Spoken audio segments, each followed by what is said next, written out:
Welcome to another Saturday night and taking it to the nub. I'm your host, Boston Jimmie. And as always, we all put together a good show. And tonight I have as a return guest, my very good friend, Luciano Meirelles from Luciano Cigars. We're going to get into a lot about what Luciano's been doing over the last year, because this is like a whole reforming of a company and vision and strategy execution. So there's a lot to learn about Luciano Cigars. But before we get there, we got to pay a few bills.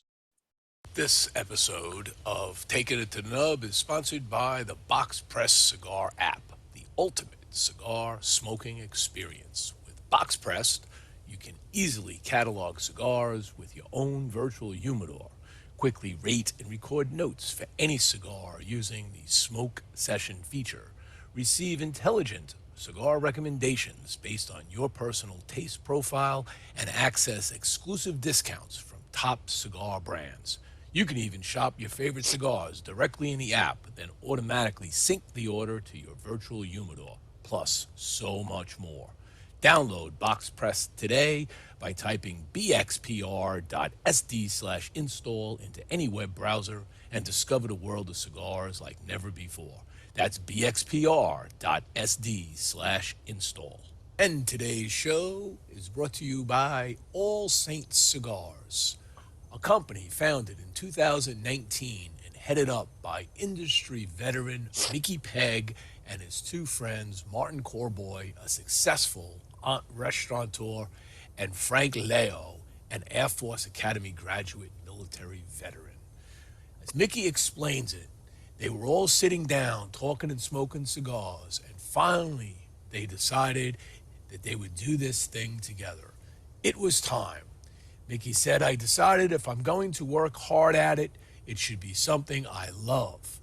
Besides, a tough day with a cigar is better than a great day doing anything else."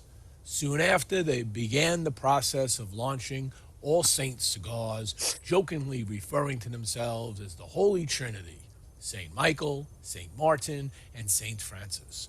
They chose for their logo the cross of St. James, the patron saint of Nicaragua, the country where their cigars would be produced. You can check out All Saints Cigars at www.allsaintscigars.com. All right. Well, thank you very much for my sponsorship on the front end there. Always helps pay some of the bills. Let's bring in Luciano, and we have some special guests. So Ed Trevino's in the house, too. What the holy camoli. Awesome. Well, guys, welcome to Taking It to the Nub again, especially you, Luciano. I haven't seen you. Well, I always see you. So, Hi, pleasure. A pleasure. Thanks for inviting us. So we having this amazing weekend here with Ed, Janelle from ATL, Kristen, Mike, Rebecca, Rachel. So we having our I don't know, should we call it like a quarter planning meeting? Yeah, planning meeting. So in this planning meeting for some strategic stuff. So we are all here. So, believe it or not, Jimmie, we do planning. We're going to get this done for you. Have some cool stuff coming.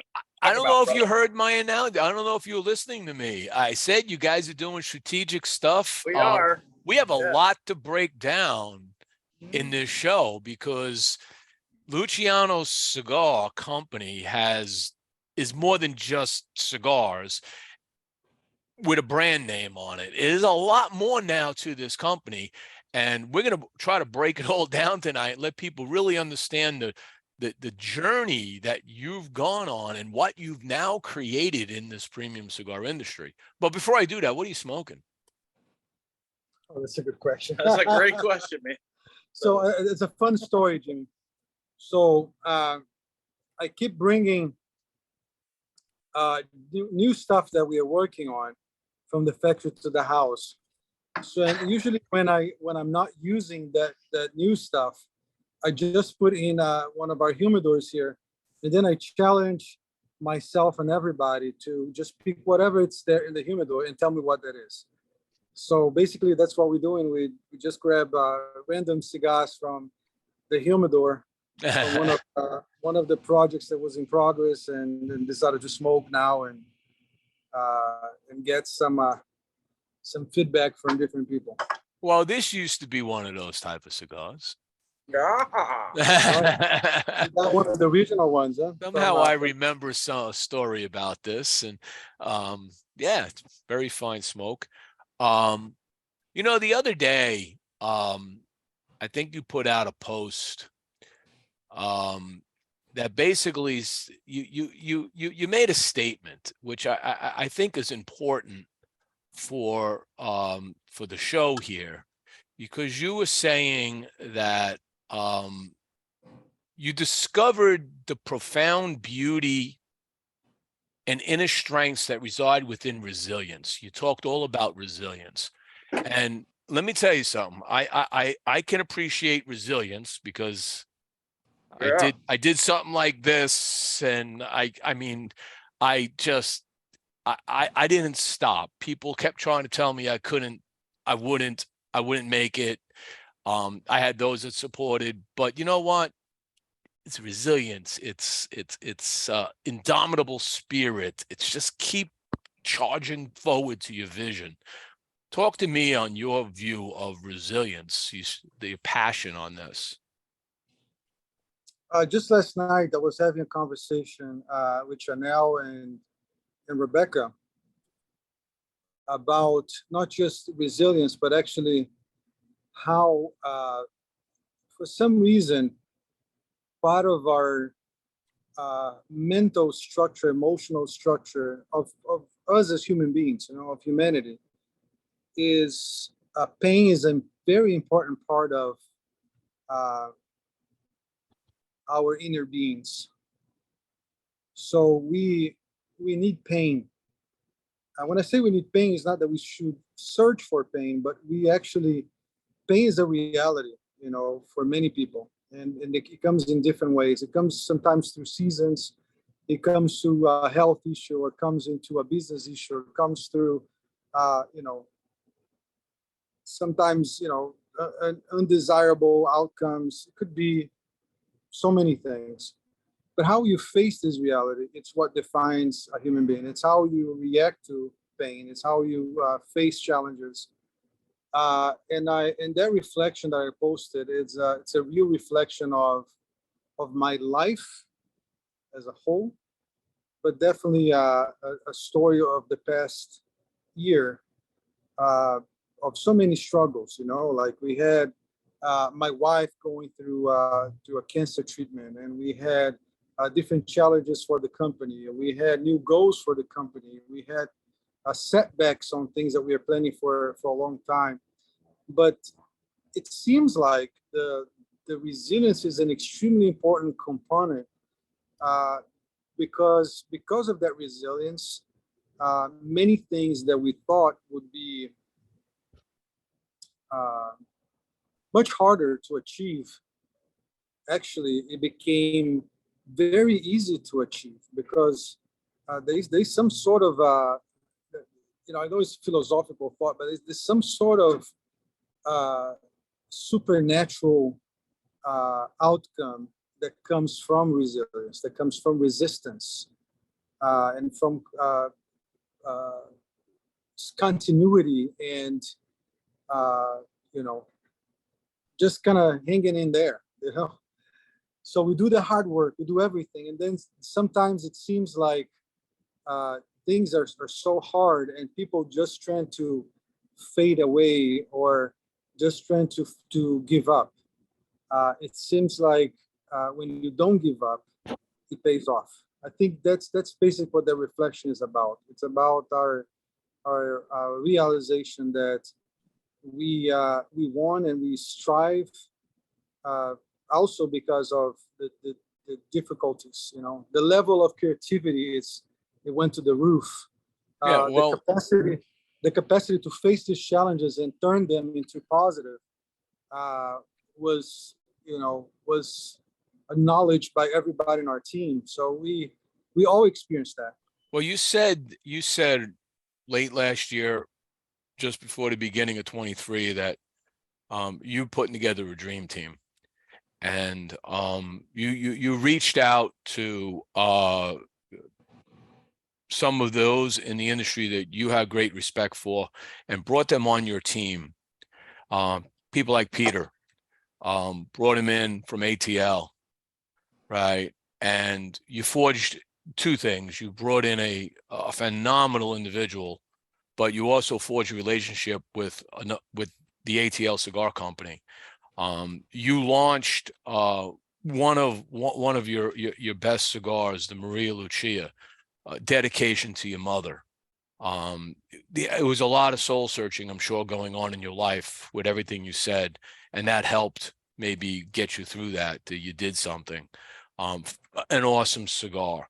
You rebranded the whole company. You came in and said, you know what, this is now going to be Luciano Cigars, but it's going to be more than just Luciano. It's brand connection. Just those things alone, and then you came out with this bad boy for 2023, the Foreign Affair, which is a fun cigar. I like this one. Just in that point up until TPE. So we'll take this journey in steps. You're going through the end of 2022. You're doing these things I mentioned. There's a lot of things on your plate, a lot of transformative actions happening, and you get into TP at 2023, and I was there at your booth, and there was a lot of people, a lot of interest. Take us through that part of the journey. Yeah, I think it's a journey of resilience, and you're right about the dream team. I think we are blessed to have Peter, to have Leroy, Janelle in our team. Janelle has been taking more and more roles also into the Luciano Cigars family of brands. And this guy over here, who is one of the best human beings I know, having my family involved, and Kristen and Mike, the Nolis. I mean, so many good people on board that I've always heard this expression, like we are family, and we're building a family. And I think it's kind of an overused expression. We found that true meaning of family with this group here at TPE, at PCA. It seems like this is becoming stronger and stronger. So people are finding in our company a purpose, and that's something extremely valuable for us. We do what we do because there's a reason.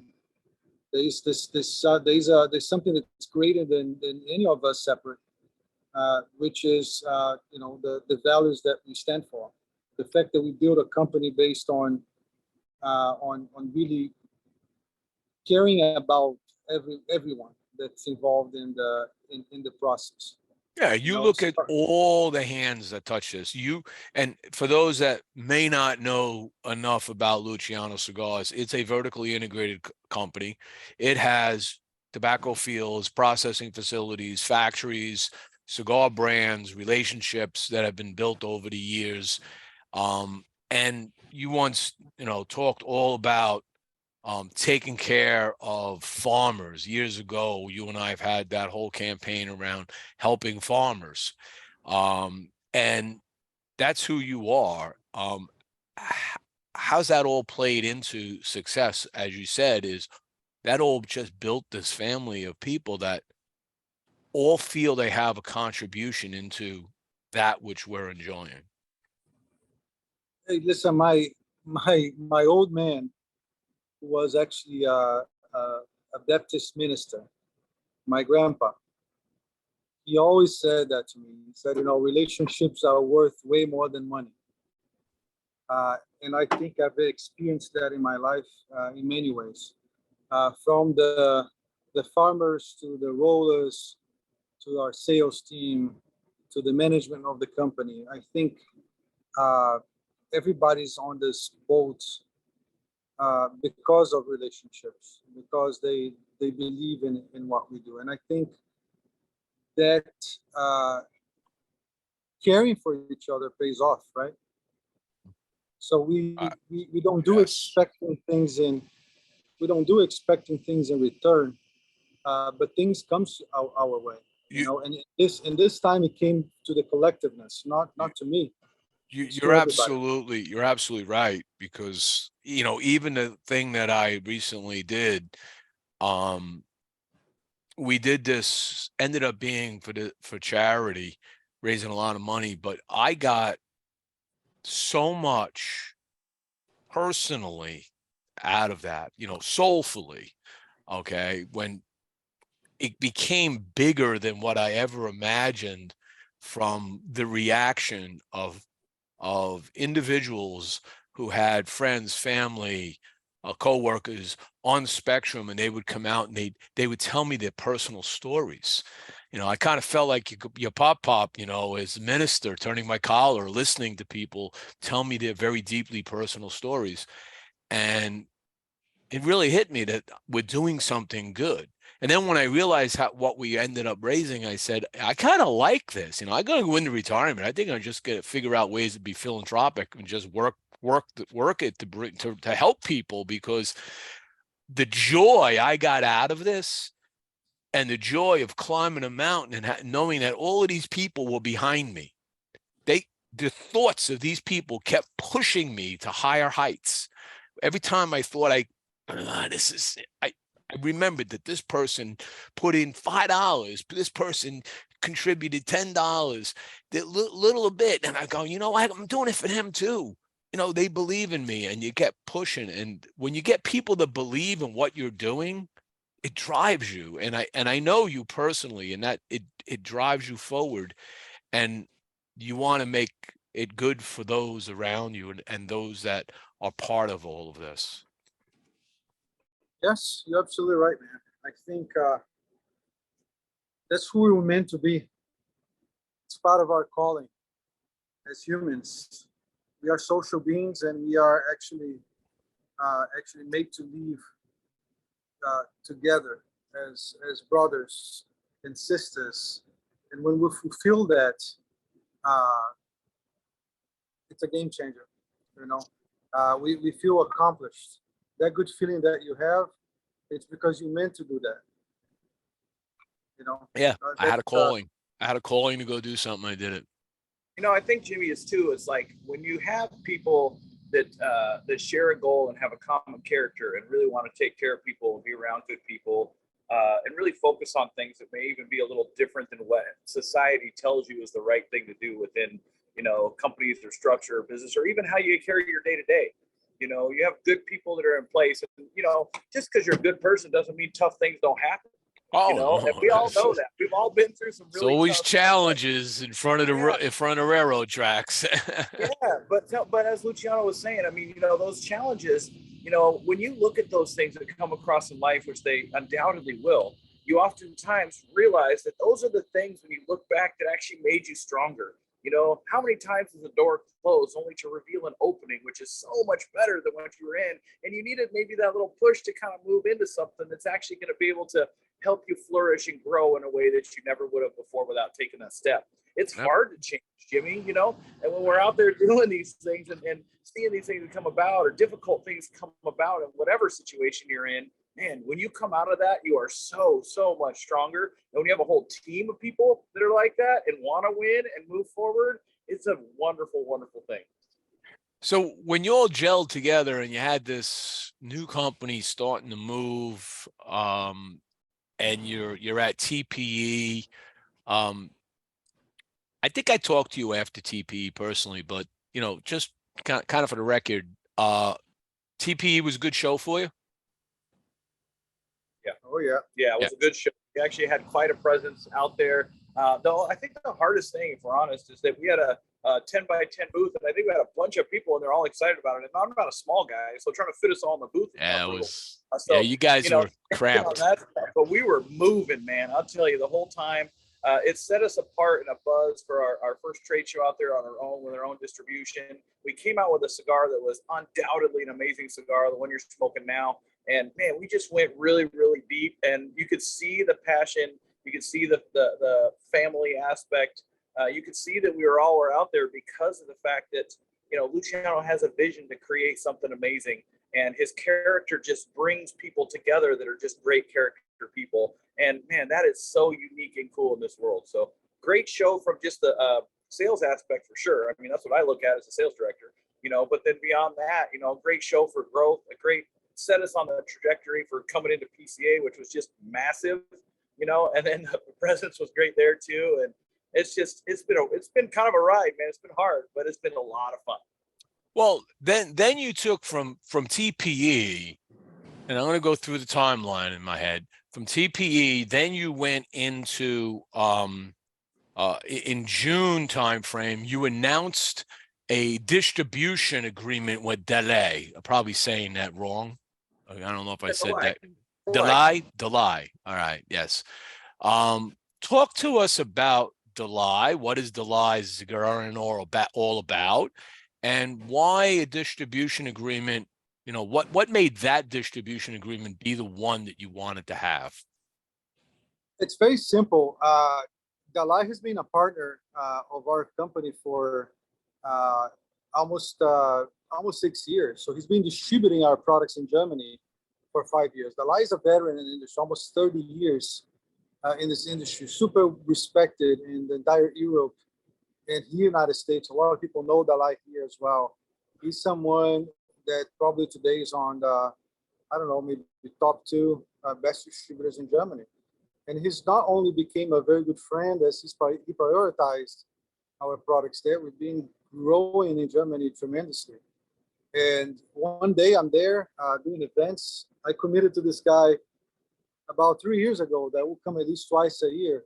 But I've been coming at least 3-4 times a year just because of all the events he has scheduled around, Inner the Back, and even off season there. Even during winter, we had events. So he became a very close friend. And just like 6 months prior to the trade show, he reached out to me. I was actually in Germany doing an event, and he came to me and said, "Man, I always wanted to distribute my brands, in the United States. And now you're making one of them. Now I'm just launching the Istanbul that celebrates all this journey of more than 25 years in this industry." And I said, "Man," I answered without even hesitating, to be honest. I had that kind of immediate response. Heck yeah, why not? I mean, you've been a good partner to us. And we launched at the PC trade show, the Istanbul, and the line Nicaragua. And it was a huge success, man. Everybody was talking about in the trade show. We got amazing number of orders for the Istanbul and for the line Nicaragua. The acceptance was amazing. So he came over, participated at the show. I was also asked recently, actually yesterday, about what actually influences my decision in partner with companies in distribution or making cigars for them. And my response is that was 100% personal. It's 100% personal. There was actually not even of course, there's business aspects that we consider, but that was secondary. My first response was completely personal, maybe even emotional. Wow. Very good. Very good. And best of luck with that continued success, because I'm sure on both sides of the pond, it's going to work out as things continue to grow and more product hit the market with that collaboration, because you got some extra pallets working with you. Absolutely. Which never hurts. At this point, I want to take another quick break. We're going to do our second sponsorship segment. Today's show is brought to you by Casa Cuevas Cigars. In the 19th century, Juan Cuevas, Spanish immigrant from Santander, began what was to be a family business which now spans 4 generations.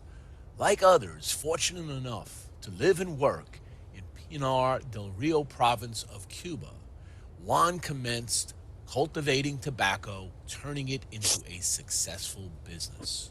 Following in his father's footsteps, his son Juan Jr. continued with the family business, successfully expanding it until events which took place in 1959 forced a dramatic change.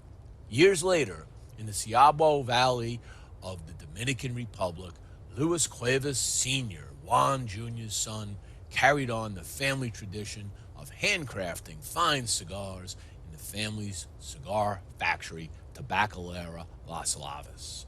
Today, Louis Sr. is joined by his son Louis Jr. in the manufacturing and sale of premium long filler cigars at their factory, Tabacalera Las Lavas in Santiago, Dominican Republic. So check out Casa Cuevas Cigars at www.casacuevascigars.com and on their Instagram and Facebook channels.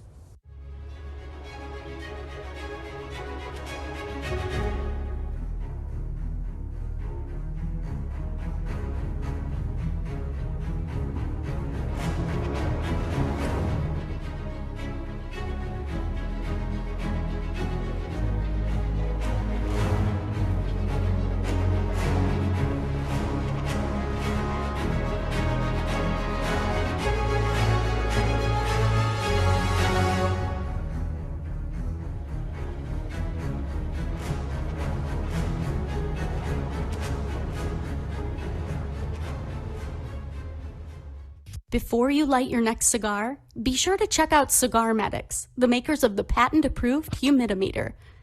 The humidimeter is a tool designed to display the relative humidity inside your cigar. With this device, there's no more guessing.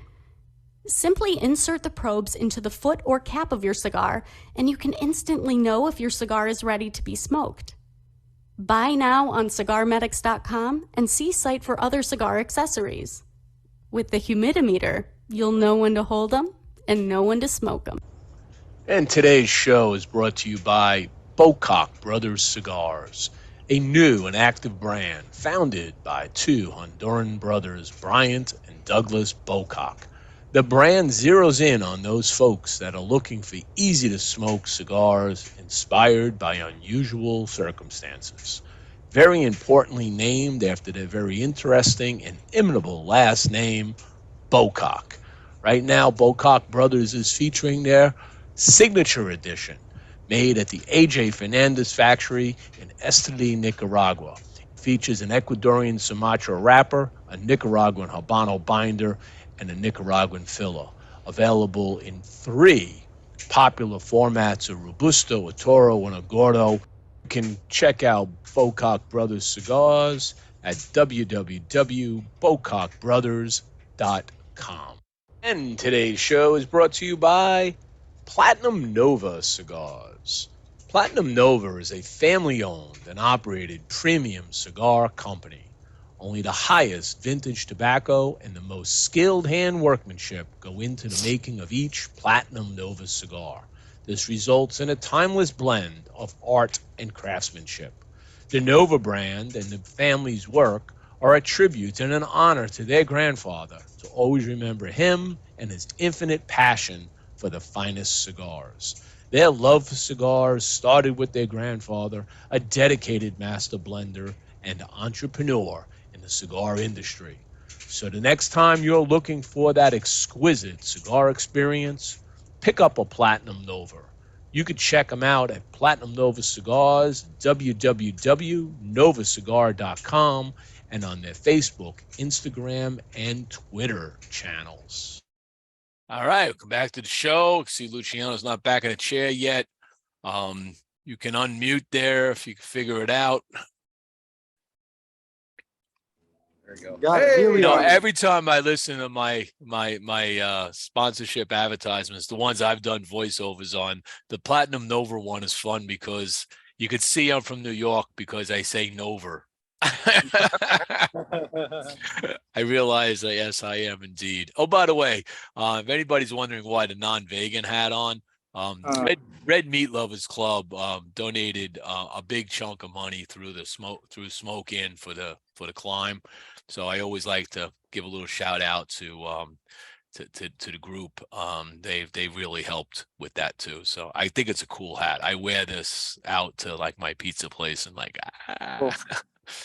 I wanted to ask you too before we got started here. You know, you got a little bass in the background. Is that a little Fender bass? That is that is indeed a 1970s vintage Fender Music Master. That's a Oh, dude, nice. Yeah, that is. I had no idea. I fuck around with a bass. I cannot play bass to save my life. I Good. just Guess who plays bass here too? oh Well, yeah. I noticed a bass This for a Yeah, reason. I I could was like, oh, certainly look at that. take lessons. I did. I was bad at it. My fingers never wanted to do what they had to do. But when I get in the mood, I plug this little guy in and I just sit there and I try to play a riff. Like I was the guy that would played Smoke on the Water, and then finally, after my ear finally figured out the sound of the bass in a song once in a while, I started listening to it. I said, I am not playing, I'm playing the rhythm side of it. When I listened to the bass line, I was like, that's nothing like dun dun dun. It's like Yeah. dun, dun, dun, dun, dun, dun, dun, dun. And I'm like going, oh, and I tried to do it, and my fingers got all bent out of shape and stuff. I'm like, oh man, Oh, that's that's not awesome. as easy as it sounds. No. But I mess around with it. I enjoyed it. I've been playing it. I bought this bass when I was in college in like 1977, 70. It's not important, Jimmy. It's not important what year. And I got an Ibanez on the other wall Oh, nice. I I have to get repaired. It's all the wiring's all messed up. I got to get it all fixed up. But anyway, cool. this is my treasure. But this one actually, the neck, my son that climbed the mountain with me when he was a child, it was like a toddler. I had it laying on the fireplace, and he sat on it, and it cracked. It cracked where the nuts are. All right, and it split the head. So I had to bring it in. So there's 2 dowels in the head or 3 dowels where they doweled it and they kind of kept it, but it goes out of tune quite a bit. If you're hitting it hard, it can go out of tune. So yeah, but it's fun. That's cool though. It's cool, man. Love it. We gotta send you some stickers. So There you go. yeah, You gotta so put the can stickers place on the wall. Get on That's it. the wall. That's the wall my wife can't stand because she said it's the most disorganized wall she's ever seen, and it drives her crazy. Chaos. And I said, hey, it's just what it is. Stay out of my lounge. My lounge. Anyway, so music aside, we can come back to that later when we get into getting to know each other. But you get done with TPE, you do this thing with Delay, and then you announced that, well, Maria Lucia was going well, so let's turn that into a full core line. Thank you, because that's important, because that's a great cigar. And then you go and say, well, this ATL relationship has to grow. So you expanded the line of all the ATLs into new Vitolas. And then in July, just before PCA, you came out with the announcement of, is it E Panda or Y Panda? It's a Y Panda. Y Panda. Okay, I gotta make sure. Which is a little tricky with the question why. Why Panda? Y Panda. It's a question that we answer with the cigar. So there's a story, beautiful story behind the relationship with Panda and who he become to us. So yeah, you're right. We got actually 5 new things at this PCA. We had the expansion of the Maria Lucia. We have the expansions of ATL. We had the White Panda Lounge. We had the Istanbul, and we had the line Nicaragua. 5 things that were launched at the trade show. And we're talking about resilience at the beginning of the show, right? I've been actually waiting to say this, but we are in this kind of amazing season in our company history of seeing like the sales growing and the acceptance, the celebration of our new products out, and the consolidation of our old products being more and more into the shelves and the brick and mortar more than ever. But I do have a little bit of a self-reflection, something that you and I haven't talked about yet, Ed. But like during the most difficult times, We had people that stood by us because they knew who we were in essence. And we have people that should say something and then stay quiet. And we had people who should not say anything and talk too much. So we have these three situations. And now it's interesting to see how when you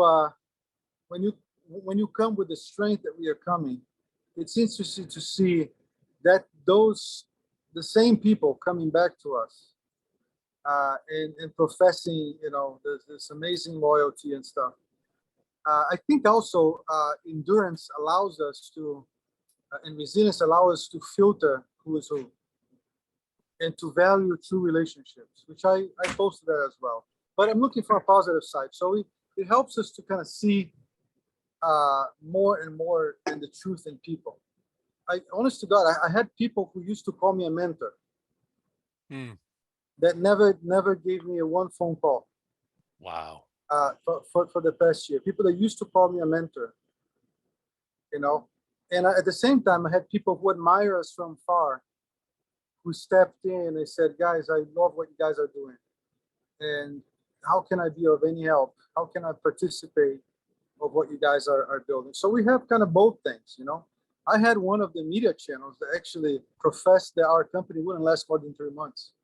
I'm just wondering, what's going through their heads right now. So again, I mean, I don't know who that is. I don't know who that could be. We're here. it doesn't matter. I'm not going to say. But all I could say, no. I'm not going to ask who it is. I'm not that guy. All right. I don't need the rumors. I don't need throwing all that out there. But the reality is, if you pay attention to social media, you pay attention to comments, you pay attention to what's going on in the industry. Every time I would post or discuss anything from Luciano Cigar Company, or even before with Ace Prime, all I got was a lot of thumbs up. Everybody would say phenomenal cigars. The cigars speak for themselves. Okay, I'm not having bad Luciano products, period. Okay, and that's a very tough bar to meet in the industry, because you could have a kick-ass cigar one year and the following year it could be and then you can be hit and miss, and there are a lot of ones that you get hit and miss, and sometimes it's okay, but you're consistently putting out these cigars that people are talking about, that are getting buzz in the industry. And it's got to be a good feeling when people are saying nice things about you. Forget about the people who say bad things, because there's always going to be those that want to say things because they have to. All right. But the good stuff, just absorb it and let it propel you to newer heights. And that's... Yeah, I was talking with a retailer the other day, and he was just like, he's like, man, I thought that Luciano was making some of the greatest cigars out there. And then you guys came out with Foreign Affair, and I was like, wow, we got a new level. This is great. And then he's telling me, and then he was at the trade show, and he smoked some of the stuff that came out at the trade show. And he's like, this White Panda, I don't even understand it. This Delay Nicaragua, how can this continually ramp up and get better and stronger? And that's so cool to have the support both of the retail community and of the consumer community, just recognizing the efforts and the passion that's in every single stick. And it's only going to get bigger. Well, you got to get... And then you see this lady here. Yeah. Turn it around. Show Chanel. Hi. Hey, baby. How are you? Good. How are you? Oh, I am fantastic. And let's talk a little bit about ATL while we're here. So talk to us about ATL Cigars, what your role in ATL in Luciano. So I am over marketing for ATL Cigars. I'm one of the co-founders. So I focus a lot of my efforts with just branding, events, all things marketing really for ATL Cigar. And as I spend more time with the Luciano team, my role will probably be similar. I'm partnering with the team in some of the marketing efforts, working on some of the events. So we're working all those details out. She's very humble. She's actually She the best. She's the best palate of all the three founders. I was about to say, Yes. you know, with all of that said, True. are we looking at something special from ATL and in March at PCA? We are. I can't give a whole lot of information, but yes, we are. We are working on a few new things for PCA March 2024, Yep. as well as other fun projects for other times of the year in 2024. You know, ATL. You know, we have 4 lines, and we want to continue to expand our core lines, and even in addition to that, some other fun projects. Can't really divulge a whole lot of information, but That's yes, okay. I got a little bit. I got a little Yeah. bit. Super excited. She's super excited to be interviewed, Jimmie. She's super excited. I could see that. I could see that. She, you know, I got a little bit of information, and believe me, I'll keep whatever I get to myself, unless I'm told to put it out there. But I'm sure I'll know a little something more Yeah. as time goes on. Yeah, So. it's exciting times for us. I mean, we're definitely excited about all of the things that are coming down our pipeline. You know, it's exciting for a young brand like us to be able to partner with a very strong brand like Luciano Cigars, and to be able to, you know, move beyond just Atlanta and export these, you know, the beautiful ideas and the strong ideas of Atlanta, but just, you know, the ideas of diversity, community, and you know, being able to share a broader story with the world, really. And it's a great story to share. ATL Cigars, I mean, from the moment I smoked the first one, I was like, wow, this is, you know, because I get a lot of cigars from a lot of small companies, and I apologize to some small companies I haven't reviewed a cigar for you because it really wasn't reviewable. Okay. And I don't bash cigar companies, and will never disclose publicly a cigar that I thought wasn't a good cigar, because I just don't think it's worthy to bash somebody, and it's not really worth my time to write about it. But you get cigar companies like ATL that came on the scene. I was like, this is got some uniqueness to it. And I jumped on that, and fortunately, other people started talking about it afterwards. I'm like, going, good, you're listening. It's a good thing out there. Am I wrong, or ATL made your top 10 last year? Absolutely. The Magic, right? Absolutely. The Magic was what was magical. You know, it was a magic year last year. Absolutely. Yeah. I'll tell you, you know, one of the things you talk about magic and all this other stuff. One of the things that I find interesting on my Facebook feed is, I mean, it knows, your phone listens to you. Your phone follows what you're doing. Your apps know what you're doing. So obviously I do this whole climb and everything, and you guys got to see if you guys get one of these shirts. I'm going to probably order this shirt, because this shirt pops up on my feed yesterday, and I love this shirt. I got to buy a couple of these. Check this out. Jimmie just did it. Look at that. I mean, I couldn't design a love better it. shirt. I couldn't design a better shirt myself. And these guys just throw this at me on my feed, and I'm going, yes, That's awesome. that's exactly Cool. set the tone. So I got to buy some of these shirts, because next year at PCA, we will be celebrating 10 years at Stogie Press. We will have over 1 million views on the site by then. Okay, so we have grown very well year over year. Gain the respect in the industry takes a lot. Takes a lot of perseverance, like you said. You got to keep pushing. You got people that want to throw you under the bus. You got people that want to embrace you and carry you, and you figure out who's the ones that are carrying you, and you work with people.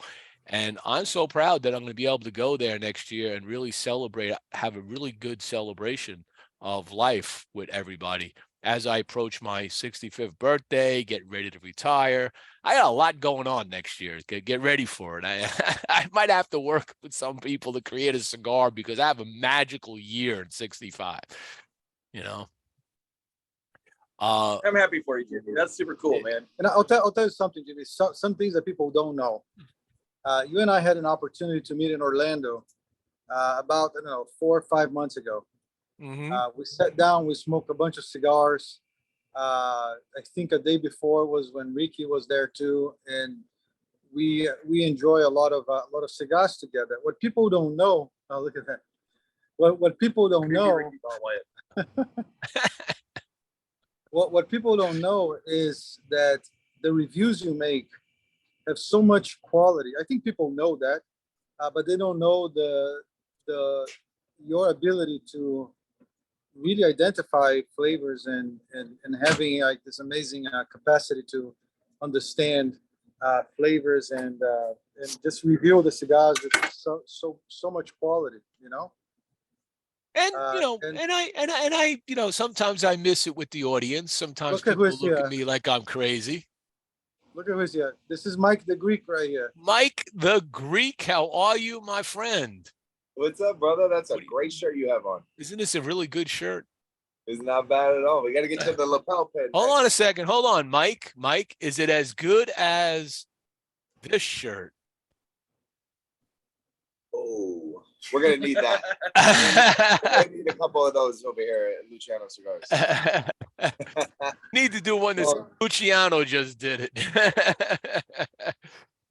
Yeah. So you know what? This guy here can tell you a little bit about his experience with Foreign Affair, which is the cigar you're smoking right now.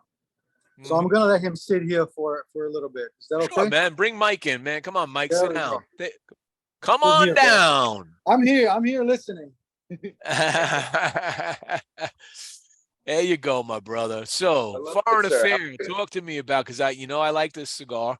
I've had one of these sitting in my humidor for quite a while, so I kind of took it out. Figured tonight would be a good night to smoke it. What was what was going through your mind when you wanted to create a cigar and call it the Foreign Affair? Why the Foreign Affair, and what was this all about? Well, Foreign Affair was kind of like a play on our journey to get to this point at the cigar. When me and Frank Casio came to Luciano with this desire to create a blend and create just something new and disruptive, which is so on brand with Luciano Cigars, we really kind of put him to the test here. And we had like two real criterias we were kind of thinking with this. One is we wanted to use this Ecuadorian Sumatra wrapper that we were fermentating a little longer, and we kept going week after week, day after day, and it just the wrapper continuously got better. And the second thing was, we kind of, looking at the portfolio and everything it offers, we wanted something that was universally loved. Not too much of this note, not too much of that note. We wanted something complex. We wanted something deep. Something that again kind of reflected our journey. We all had such varied paths that led us here, and it was all through tobacco. So that was like our main focus with it. And Luciano, as he always does, delivered, lack of a better word, a banger like usual. And it took us about a year, coming up, changing this, changing that. But I think the end result speaks for itself. We're really excited about it. And I think it speaks volumes of, Luciano as a blender and what this company does and brings to the table. Yeah, so let me just give the audience a little bit of my notes on this cigar that I had picked up when I did the review. So in the very beginning of this, you get this nice peppery blast to the nose. I always like that. Kind of opens the nasals up, gets this journey started. There was a citrus tang that came in behind that pepper. It had a beautiful sweet aroma. You had that Sumatra wrapper that's you just begin to smell that sweetness coming off. And like you said, better age, a little more fermenting. That sweet aroma comes in. And while the citrus maintained, there's this mild chocolate note that starts to form in the background. It's more of a nuance, right? But it's just there. But that chocolate plays with that early sweetness and then kind of develops or morphs into like a vanilla cream note in the aroma. It's like, it kind of makes a little shift. And then that pepper note from the beginning starts to come back in. And then after that, this is where things got really fun on this cigar. And I love it when cigars kind of do it doesn't go hard shift, but you know it's starting to change and do something new for you. There was a touch of mint deep in the second third. There's this minty note that comes in, and your palate just goes, wow, because you've been tasting some pepper, you've been tasting some chocolate and some sweetness and citrus, and all of a sudden, mint. I love that little mint. And then that mint, it has to do with what I like to say, the herbal qualities of the leaf. You get the mint that comes in, and then black tea notes hit. And you just right away know, wow, this thing just changed. And then at the end, the pepper just starts to increase at the final to take it to the end of the cigar. And it was a very pleasurable journey from the foot to the nub on this cigar. So great job on it. I hope you make more. I hope you make more things. Keep working at it. I always tell people when you look at a blender and what a blender really does, and you work with blenders, if you were to have the source of all the leaves that you could have, and you probably don't have them all, but you have these leaves in your inventory and you taste them and you start characterizing them so you know the different notes, either aroma or flavor on them. It's your cabinet of ingredients. It truly is a recipe. And the master blender is the chef. He's going to sit there and prepare you a meal. He says, I've got this that goes with this and a sprinkle of that and a hint of this. And they put together a recipe that then they hope works when it burns together. Well articulated. Right. I agree with you 100%. Yeah, that was Frank's thought process with this. So Frank Cossio, our partner on the blend, he wanted something with the universally pleasing cigar. He said, number one, I'm going to be giving this cigar out to people who smoke once a week, and then I'm going to give this cigar out to people who smoke about once an hour. So I need something that's gonna, hit all these realms, which it's a big task. It's a big hurdle. And not a lot of cigars can say that. It's some are a little stronger, some are more mild, and he wanted something in the middle there, and he wanted something that would just kind of separate from the rest of the portfolio too. We wanted to create something that wasn't there, and something we wanted to be creative with. So we're really excited about it. And from a quality too, you look at this, right? This is I've been smoking this now. This is the Robusto. So I've been smoking this for an hour. All right. Wow. So I'm a slow smoker. I picked up slow smoking years ago when I entered the World Championship of Cigar Smoking. So I had to. You did that? I did that. I actually came in first in my lounge and second in the nation. That's pretty cool. They did that in Manhattan, I remember. Yeah. I actually got this very cool watch from them. Ah, look at you. And I also got a knife cutter, beautiful knife cutter. But I learned to smoke slowly, and I just tell everybody out there, you smoke your cigars, whoever you like smoking your cigars. But if you really want to start to enjoy the cigars even more, smoke them slowly. You don't want it to go out, so you have to be aware. You never want to relight the cigar, because then you're kind of torching it. You're putting tar on tar, you're scorching tar. But if you just slow smoke it, all right, and just enjoy it, it's going to give you more flavor, because you're not scorching, you're not getting it to burn hot, you're not getting it to scorch the inside. It's just going to do what it's supposed to do. So yeah, that's why, some people go, how do you get these notes? I said, because I smoke slow. an average Toro lasts me an hour and 45 minutes. Yeah. A lot of people can't even get there, you know. Yeah. I'm I a slow smoker, but it's just because I'm cheap and I don't want to buy more cigars. Mm. But I gotta make my dollar last the longest. You know, Jimmy, you were talking about one thing on there too, and that's just the ingredients and that whole chest, you know, for the chef, these sorts of things. And when we're coming from tobaccos and creating cigars from Luciano and from what he's actually built, what he's done, man, that cabinet is full of some pretty amazing spices. And so you not only have the skill set and the mindset of this this blender who's just super passionate about everything he grows, everything the tobacco in the factory, involved in the process deeply, wanting to put out something amazing that tells the story of these guys that are there because they're such special individuals, you know, then you can go into this and you're not just walking into the, you know, for lack of a better term, you know, the spice aisle at the local discount grocery store. You know, you're walking into the very top end of tobacco. You know, we're playing with a lot of great tobaccos that are just going to come out with something really great. And then we get to look at those nuances and play through that. So it's just another testament to what Luciano's created.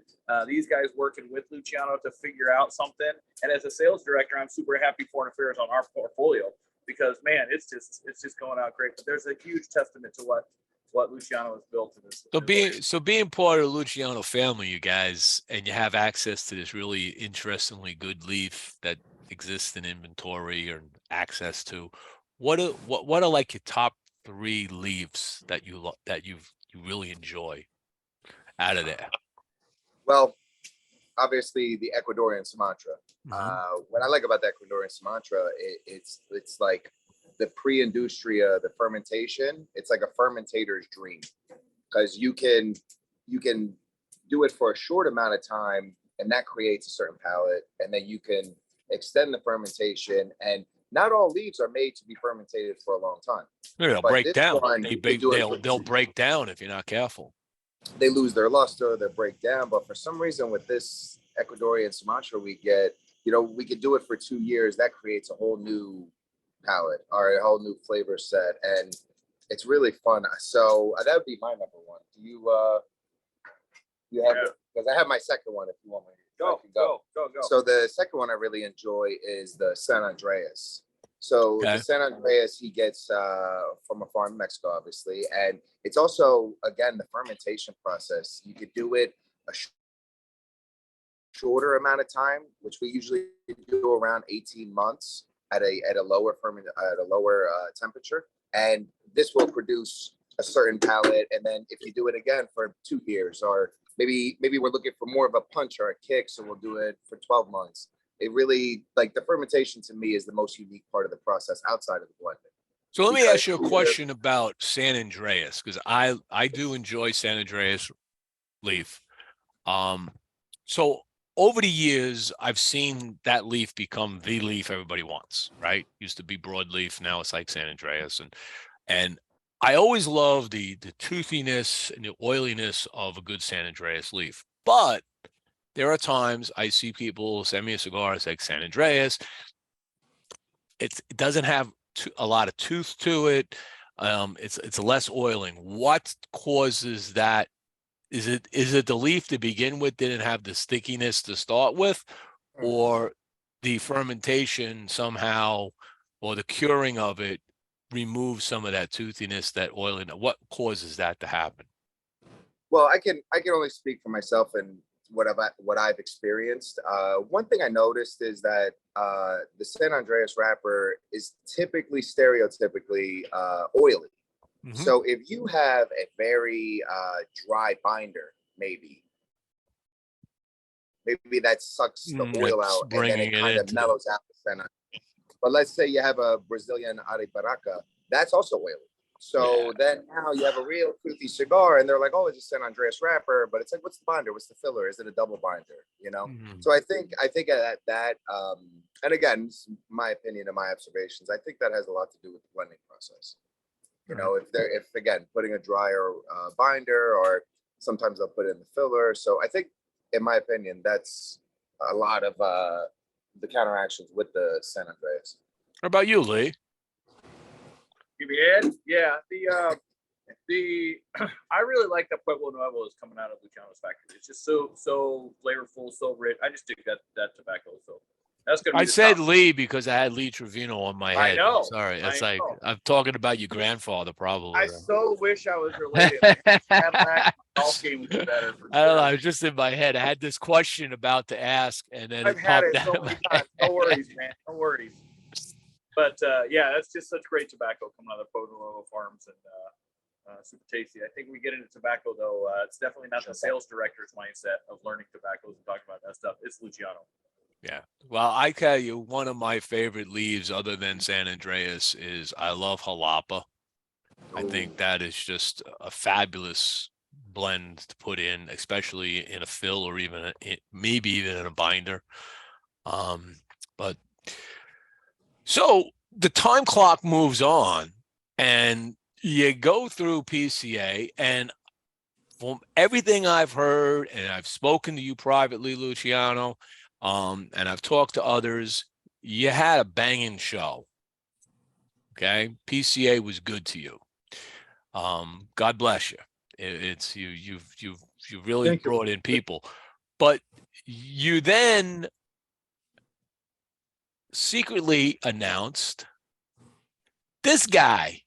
So this guy gets my #1 small company cigar of the year with his Attic, okay, which was a phenomenal cigar.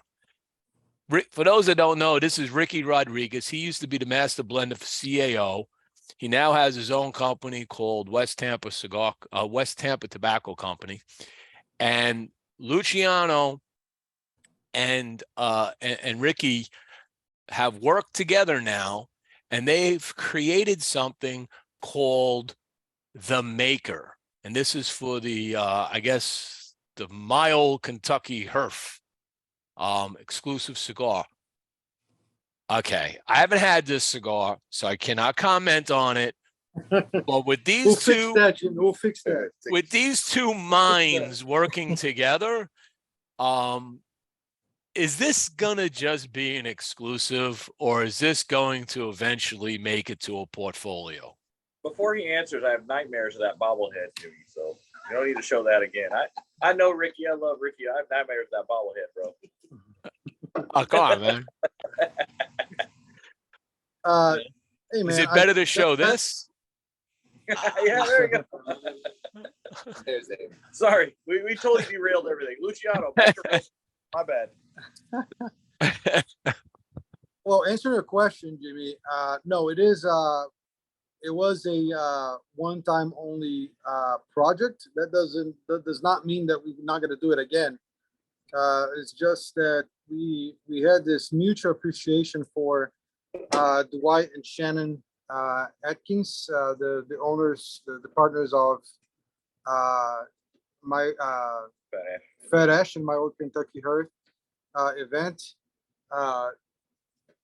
There was a very kind of special connection between Ricky and them, and myself and them, and myself and Ricky, because of them, that we decided to kind of really pay homage to that specific lounge because of the way that they treat us. You know, I think we are there.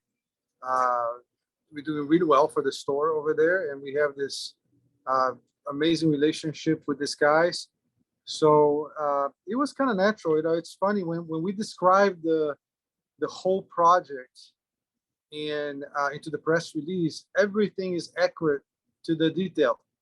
So Ricky was there just kind of visiting the factory that makes the West Tampa stuff, and he called me and he said, "Hey, I'm here. I would like to visit your operation. Can I check it out?" And this was like in one morning, and I said, "Of course, I'm here."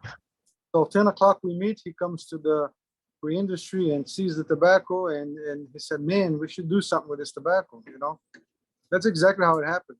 It was a very impromptu visit, and we just sat together, and the way he described it was very interesting at the event. So he talks about he felt like he was just kind of doing some grocery shopping, you know, and like choosing the tobaccos that he wanted me to, you know, start working on the blend, and then it worked. So who was the chef and who was the sous chef? Now that's a tough question. Huh?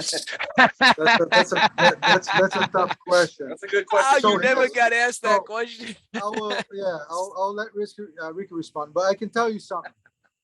If you're comparing to a chef, I think probably a good portion, maybe 50% of the entire work is to buy the proper and the right ingredients. That's right. And I think Ricky picked the right ingredients. Give me Good. 1 second, I'll be right back. Very important stuff going on over here. That's you know, you guys are in a strategy meeting, man. You're planning everything out. You're trying We to. may or may not have a grill full of meat in the distance here that we need to flip over. I mean, I don't know Man, what's happening. But, you know. I just had my wife made me a beautiful steak dinner as she always does, and a nice baked potato and some She made a steak for you? That's so wonderful. asparagus. Oh man, my wife. What's happening Yeah, there you go. Yeah, my wife made me Yeah. some. I know what he's gonna do now. I've had this stuff at his house. Speaking of being a chef, look at this. Look at that freaking Cool thing. trip to perfection. That's amazing.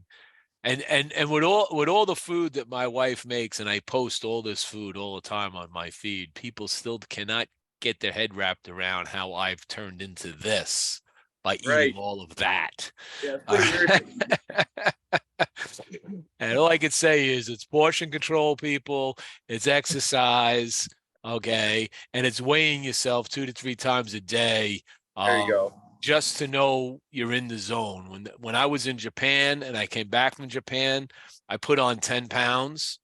Even though I climbed a 13,000-foot mountain, I still put Sure. on 10 pounds. Part of that was water weight from the airplane rides and stuff, you know. Yeah, your legs swell up and stuff. But I came back and I got right back into my program, and the whole thing just 10 pounds disappeared, and I'm back down to 188. So There you go. you know I'm in a zone that I really like, and I can enjoy the best food ever. My wife makes the best food ever. And, you know, of course, my son was on a journey in Japan to look for the best ramen. Right. So he took us on this, these excursions. We'd be in Tokyo and he'd be like, we got to go to this ramen house. It's rated really high. So we go to the ramen house. We had the ramen. It's good. It's good ramen, right? I mean, it's Japan, right? My son, after going to 3 very decently rated ramen houses, as we're getting on a plane to fly home, he says, I'm going to be honest with you, Dad. I know it's a small sample size. It's only 3, but they were rated well with lots of reviews. All right. He goes, Nashville has superior better ramen than Japan. And he has some place in Nashville that makes some amazing ramen, he says. And I got to get up. I don't know if I'm going to get up there before he moves to New York, but I got to tell you what. Yeah, I want to figure out what he's talking about, because suddenly he became a ramen snob overnight. I want you to notice, Jimmie, that we started talking about food and Janelle jumped back in. So what do you got, Janelle? Well, I was just gonna say, listen, I need all of y'all, including you, sir, to be eating healthy, because we need all of you to be healthy, to live a long time, because I need y'all to live. So. Hey, I'm planning on living a long time. I mean, I have, I put up the meme that I promised after doing the review of me at the top of the mountain that says, this boss of Jimmie lost 80 pounds, blah, blah, blah, blah, and smokes 3 to 4 cigars a day and climbed the 13,000-foot mountain. Any questions? Yeah. Okay. It's not about the cigars. Okay. That's, did I do the right prep? Yeah. We didn't smoke cigars the day before the climb. We didn't drink the day before the climb. We hydrated. But that doesn't matter. The fact that I smoked 3 or 4 cigars a day easily, and I still was able to climb a mountain. Now, if you're not in shape and you really, maybe that doesn't work, but bottom line is, cigar smoking, we're not inhaling. We're not bringing all that intense tar into our system. Everybody was telling me I would not be able to handle the oxygen level at the top of the mountain. I had 0 problem with oxygen, 0. No headaches, no nausea, no nothing. The only thing that bothered me at the top of that mountain was 40-mile-an-hour winds, below freezing wind chill, and pelting rain and sleet. Oh, yeah. That was the worst part of the climb. So let's shift gears since we've gone through kind of the timeline now and the growth of the company. Let's shift gears into some more fun stuff. Big news topic this week, okay? It's got to be discussed. Big news topic. UFOs, real or not?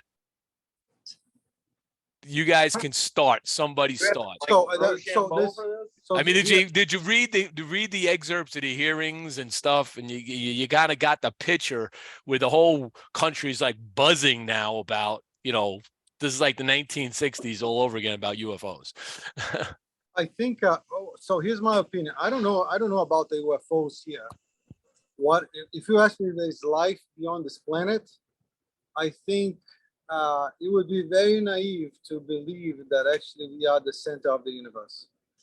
I think there's life in different planets, in different galaxies. Now Is there technology? Is there such technology so advanced that they can get from there to here? That's the first question. I mean, that's a physics problem. It's not an easy physics problem because you got to bend time and space to do that. All right. I started a long time ago. So I don't know. Yeah, I don't know, bro. I don't know. The only thing I know is if you ask me if it exists, I think it does. If you ask me if they came here, I'm not sure. So I believe, believe it or not, I believe based on the testimonies I heard and based on like the tic tac thing they had that they talk, that one where it looked like a tic tac and it moved and it would go like, basically go beyond comprehension speed and stop, which is something like people can't figure out. And then it would dive into the water and then come back out. I believe that there very well could be a civilization that lives under our oceans. They have mastered how to live down in the ocean depths, and they have their own technologies that they developed. We can't get to them. We can't find them, but they are coming out and showing themselves and looking at the surface because now they figured out how to deal with all of that. That's a possibility because they don't have to come from somewhere else. They're here. Right? Yeah, I got nothing to refute what you're saying there, Jimmy. So I'll go with it. I got no data. I got no data, man. It's Aquaman. It's Aquaman. Yeah. And the Little Mermaid. If they smoke cigars, they're cool with me. Yeah, if they smoke cigars, that's it. We got to introduce them to cigars. Maybe we can be we could be the ones that bring them in. But no, that was been a really big news cycle. I mean, it trumped a lot of things. It stole the news cycles all week long. It made for a fun bipartisan discussion on Capitol Hill, which is rare. Right? I think a good discussion right there is that you froze up when talking about UFOs. Was that, by design? Did someone not want you talking about UFOs? I don't know. Russia. It's Russia. Russia. It's Russia or the North Koreans or something, like trying to stop me from talking about their technology. I don't know. Did you hear Mike saying, do they smoke cigars? They smoke cigars. Cool with them. They smoke cigars. They're cool with us. There you go. And I'm good with that too. Maybe we can be the bridge, right? Show them the leaf. Maybe they can. Community of cigars. Maybe we can figure out how to grow leaf at the bottom of the ocean. Oh, ocean grown. I like that. Ocean grown tobacco, otherwise known as sea cabbage. Kelp. Kelp. Yeah, I've had plenty of that when I was in Japan. I love kelp. They actually had what is it called? Pastinos or something like that. It's a bready kind of thing, and it's got it has a sea cabbage in it. So it was kind of an Italian dish. It was an Italian restaurant with Japanese twist, and they added some Japanese ingredients into some of the Italian food. So it was kind of a fusion, and they did a really good job in everything they served. So it was pretty cool. You Fun ever part. find yourself in an interview, Jimmie, where you're just like, how did I even get here? No, because the thing is that like I don't have necessarily, I don't have a script. I have a no, dude, I thought love it. to go with. I knew that this show, I didn't want to go into the how did you guys get formed and all that stuff, because that's, you can watch another show about that. Yeah. So I wanted to talk about the evolution, and you guys had great evolution in the last 6, 7, 8 months. So I wanted to make sure we caught up on all of that. But basically, my questions are always just, let it roll. You guys tell your story, and then, there's some tidbit of information that maybe triggers me to dig a little deeper. No script. I hate script. I hate scripted shows. I really do.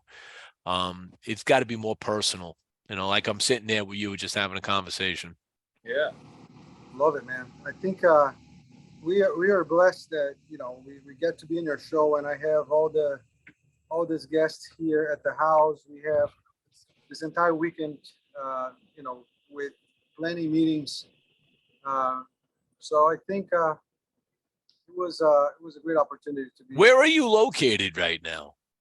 Right now we are near Boca Raton. Okay. Creek. All right. Coconut Creek? Yeah, I know that well. So my wife used to live there. That's where Trash Mountain is. You know where Trash Mountain is in Coconut Creek? I have no clue. Yeah, in Coconut Creek, there's what they have a refuse area which is called Trash Mountain. It's just a ginormous mountain of trash that's covered in greenery and stuff now, and it's one of those places. Oh yeah, they make like methane gas, right? Mm-hmm. Out of it. So here's another little tidbit of things. I was sitting around this week, and for some reason I get these weird thoughts in my head. And I always had this thing which said, it would be really cool if somebody was to bottle New York water and ship it to places like Florida, which has a big New York enclave, and sell New York water as a brand, but straight out of the tap kind of thing, because it's like really great water. So So I started looking again, and it's like there's some guy up there about 5 years ago. Company started called I forget the name of the company. It's New York, it's something New York, but it's New York Water. And the guy basically is doing that. He's doing it out of his tap. He runs it through a reverse osmosis, but you don't have to, but he does, and he sells it. But he's only selling it in New York. Now here's the fun part. So you guys are marketing guys too. Think about this. If I live in New York, why am I buying water bottled from the tap from some guy when I can just fill a bottle up in my house with the same water? Because American loves to buy, Jimmy. They love marketed right. So they're able to market water, New York water, to New Yorkers, okay, which they can get out of their own faucet for like a tenth of the price. That's a pretty strong sales team in one aspect, I guess. And they're probably selling it to tourists that come through, but the tourists could do the same thing in their hotel. That's exactly it. That's crazy. Gotta love New York. So as we get ready to close it out, we're down getting near the half-hour mark. Let me just say, it has been an absolute pleasure. It's always a pleasure knowing you, Luciano. You've taught me things. I really do, when I retire, want to sit down with you and learn more about wine, because I really need to understand my palate and whether it's right or wrong, and what makes a wine better than another wine. Other than your own personal. There isn't such a thing of right or wrong, but I think we both learn with each other, Jimmy. I also I value our friendship. I value you as a human being, not just because of your support, but for who you are. I think over the years I've learned the amazing character that you have. So we are blessed and happy that we've been developing this relationship over the years, and it's a blessing to be here. For me, it feels almost I'm grilling some meat here. We're drinking some beer. We're gonna open some wine bottles in a little bit. For us, a big celebration and a family reunion right now here with these guys, and I'm glad that you somehow became part of it. You know, just by being in the conversation with our team today. And thank you for welcoming us all. Thanks, brother. Well, thank you all, and thanks everybody for watching tonight. I hope you've learned a little more about Luciano Cigars. I want to thank all the sponsors. Without them, it's always a little difficult to do the show. As you know, Luciano does sponsor our newsletter every Sunday, so check that out when it comes out. And look forward to next week. I'm looking for a guest. I have to get myself back on a schedule because I've been kind of getting over my jet lag. Believe it or not, it's been 2 weeks, and I'm over it, but I've got a lot of stuff that I didn't get myself back in normal with. So we'll be back to normal. And you guys have a great session there. And I hope to see some amazing stuff. And PCA is only around the corner, even though it just ended. Yes. Are you doing TPE and PCA? What's your deal on that? How you handling that? We're not sure yet, Jimmy. We're not Yeah, sure that's yet. a difficult decision. Difficult decision. PCA for sure, but it seems like TP is super close. So let's see. We'll decide probably in the near future. All right, guys. Enjoy that meat. Looks good. Thank you, my friend. And we'll catch you on the rebound. And don't be a stranger if you're up in this neck of the woods. Let me know. Absolutely, I'll let you know. Thanks, All Jimmy. right. Take care. Take care, my Take friend. care, everybody. Thanks, everybody. That's it, folks. Thank you very much.